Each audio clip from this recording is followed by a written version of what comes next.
Mesdames, Mesdemoiselles et Messieurs, merci de nous recevoir chez vous. Bienvenue au compte de ces journaux. Le président de transition, président en exercice du sommet des chefs d'État et du gouvernement de la commission du bassin du lac Tchad, général Mohamed Idriss Déby Itno, a reçu en audience ce 16 janvier 2022 l'ambassadeur Maman Nuhu, secrétaire exécutif de la CBLT. L'interview qui intervient au début de leur mandat respectif a permis au chef de l'État de fixer les caps avec en ligne de mire la réalisation de l'étude de faisabilité du projet amélioration de l'hydrocité du système Chari Logon et de l'aménagement des berges du lac Tchad. On fait le point avec nos confrères de la présidence de la République.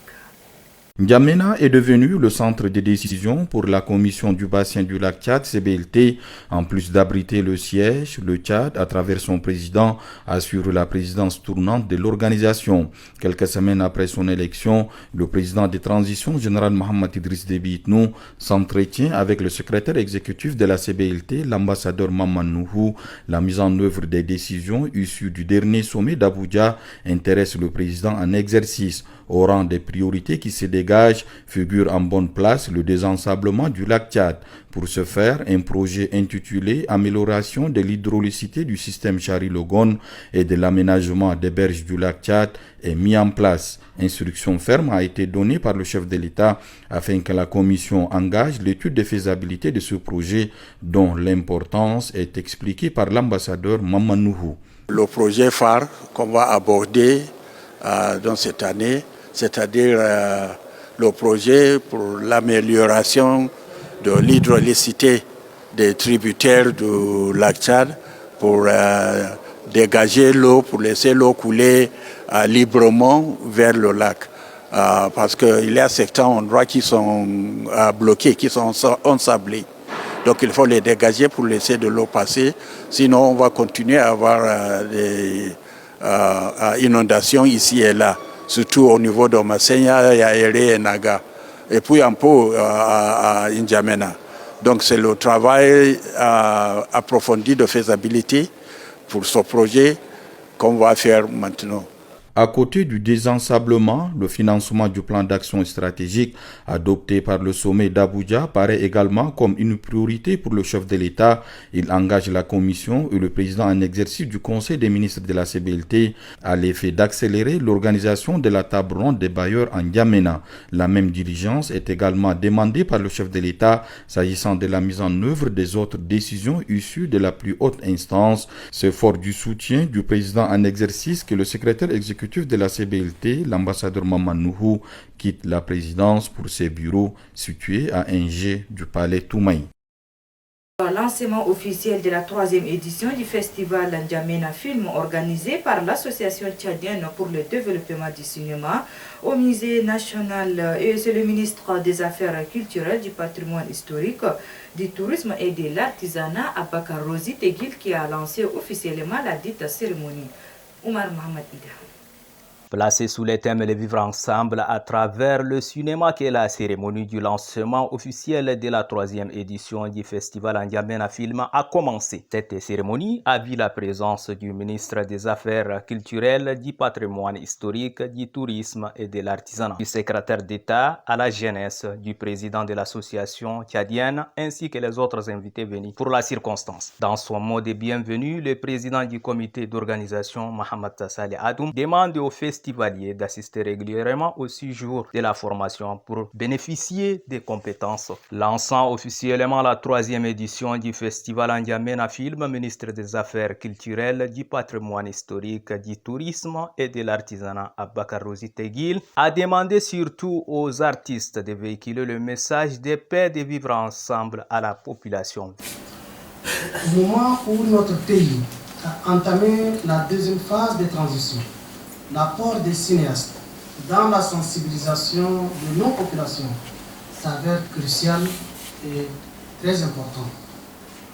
Le vivre ensemble à travers le cinéma, thème choisi pour cette 3e édition, témoigne de la volonté manifeste de tous les acteurs à intensifier les actions en faveur de l'unité nationale, de la cohésion sociale et de la consolidation de vivre ensemble des filles et des fils du Tchad à l'intérieur comme à l'extérieur du pays.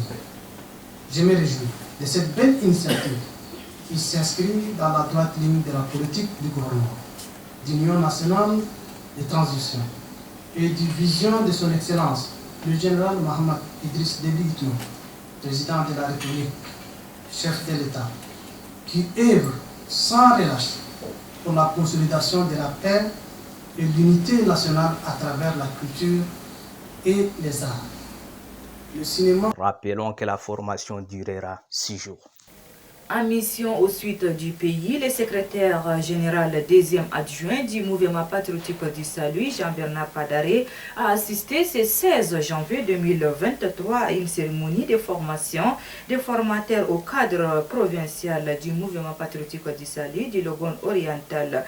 À l'occasion, le secrétaire général deuxième adjoint du MPS, Jean-Bernard Padaré, a souligné les actions du parti. Suivez, il est au micro de notre envoyé spécial Moussa Mohamed. Responsables nationaux du MPS de prendre le relais auprès des autorités gouvernementales pour dire que un système qui laisse en bord de route sa jeunesse est un système qui est voué à l'échec. Et c'est d'ailleurs dans ce sens que le président de transition, lui également jeune, a bien compris la leçon qu'en bien même, il y en a qui veulent encore voir notre pays sous 2 ans. Chers camarades, je tenais à dire ceci pour vous faire comprendre le message du MPS. Le MPS, c'est d'abord la base. Le MPS, c'est d'abord la jeunesse. Le MPS, c'est d'abord la femme. C'est ça, le poumon du MPS. Qu'on ne vienne pas vous dire des choses qui n'ont rien à voir avec la réalité. C'est vrai, pendant 30 ans, le MPS a exercé le pouvoir. Mais comme toute œuvre humaine, le MPS a réussi certaines choses.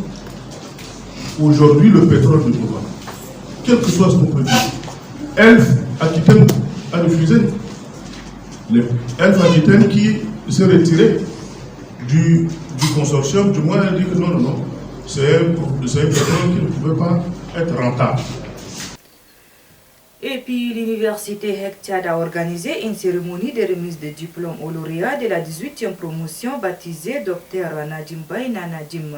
Ce 15 janvier 2023, à la grande salle de l'Office des médias audiovisuels de Hama, la cérémonie a vu la présence de plusieurs responsables de l'université Hectad ainsi que d'autres invités venus pour la circonstance. Oumar Ida nous fait le point. C'est avec cet rythme musical que la cérémonie de remise de diplômes aux lauréats de la 18e promotion a commencé. Cette cérémonie a vu la présence du secrétaire général adjoint de l'université Hectad, des enseignants, des étudiants ainsi que les autres invités venus pour la circonstance. Dans son mot de bienvenue, le président du comité d'organisation, Abakoura Mohamed Koussa, a exprimé sa profonde gratitude aux membres de l'administration de l'université Hectad. Nous remercions les membres de l'administration qui nous ont accompagnés avec abnégation et engagement chaque jour durant ces 3 longues années. Nous remercions nos parents qui ont cru en nous et nous ont tenu compagnie depuis toujours. Chers collègues lauréats, pendant ces 3 années, nous nous sommes battus contre vent et marée. Ça n'a pas été facile, mais nous avons réussi. L'éducation du corps ne fait pas de l'être humain un orgueilleux, mais le pousse à une dimension de sagesse. Que cette sagesse demeure notre boussole offerte par nos éminents enseignants de l'université Hectad.